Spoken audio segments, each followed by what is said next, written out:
হোজাই জিলাৰ লংকাত পোষণ মাহ উপলক্ষে আয়োজন কৰা হয় সভা। 1 ছেপ্টেম্বৰৰ পৰা 30 ছেপ্টেম্বৰলৈকে লংকা সংহত শিশু উন্নয়ন প্ৰকল্পৰ উদ্যোগত বিভিন্ন স্থানত অনুষ্ঠিত হয় ভাৰতীয় পোষণ মাহ কাৰ্যক্ৰম। আজি লংকা মণিপুৰী কৃষ্টিকলা বিকাশ কেন্দ্ৰত অনুষ্ঠিত হয় এই সজাগতা সভা।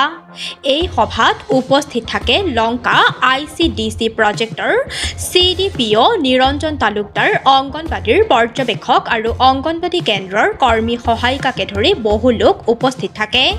তাৰপিছত প্ৰসূতি মাতৃ, তাৰপিছত জন্মৰ পৰা 3 বছৰৰ বাচ্চাৰ যিখিনি খাদ্য আমি খুৱাব লাগে সময়মতে, সেইখিনি খাদ্যৰ বিভিন্ন ধৰণৰ পুষ্টি থকা যেনেকৈ শাক পাচলি, ফল মূল, বিভিন্ন ধৰণৰ এইখিনি আমি বিভিন্ন ধৰণৰ আইটেম বনাই আনিছোঁ আৰু তেনেকৈ আমি ঘৰত আমাৰ বাচ্চা বা আমাৰ উপভোক্তাসকলক দিব লাগে বুলি আমি ৰাইজক এটা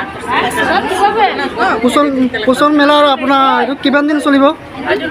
আমাৰ ছেপ্টেম্বৰ মাহটো গোটেই 30 তাৰিখলৈকে একেবাৰে 1 তাৰিখৰ পৰা সদায় আমাৰ কোনোবা নহয় কোনোবা প্ৰকল্পত, কোনোবা চেণ্টাৰত সেইখিনি পাতিছোঁ বা নিজৰ কেন্দ্ৰতো আমি সেইখিনি গাঁৱৰ মহিলাসকলৰ লগত লৈ সেইখিনি দেখুৱাইছোঁ, সেইটো বিষয়ে আলোচনা কৰিছিলোঁ।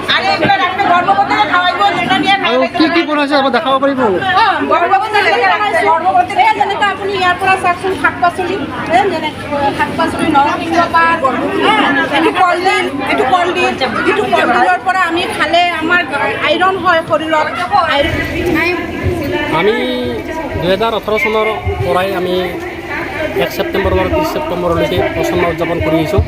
এইবাৰ আমাৰ 2024 চনটোৰ 7ম ৰাষ্ট্ৰীয় পোষণ মাহ আৰু এই 7ম ৰাষ্ট্ৰীয় পোষণ মাহৰ উদ্দেশ্য হৈছে আমাৰ পুষ্টিহীনতা দূৰীকৰণ।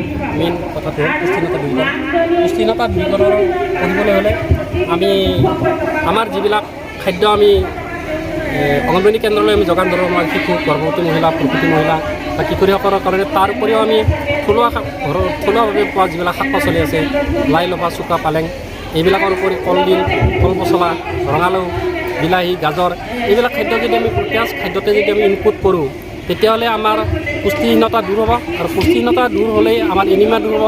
তেতিয়া আমাৰ নাগৰিকসকল, আমাৰ শিশুসকল, আমাৰ মহিলাসকল, আমাৰ কিশোৰীসকল স্বাস্থ্যৱান হ'ব আৰু তেতিয়া এখন সবল সুস্থ সমাজ গঠন হ'ব। আৰু ইয়াৰ উপৰিও আমাৰ এটা বেয়া কথা আছে যে আমাৰ কিশোৰীসকল 16 বছৰ বয়সত, 15 বছৰ বয়সত মানে চাইল্ড মেৰেজ কৰে। গতিকে এইটো আমাৰ পিনৰ পৰা এইটো নিষিদ্ধ।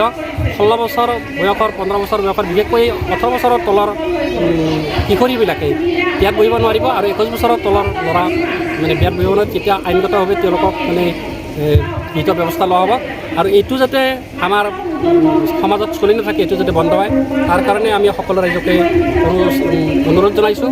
লংকাৰ পৰা ৰাজু দাসৰ ৰিপৰ্ট, সুহানা লাইভ।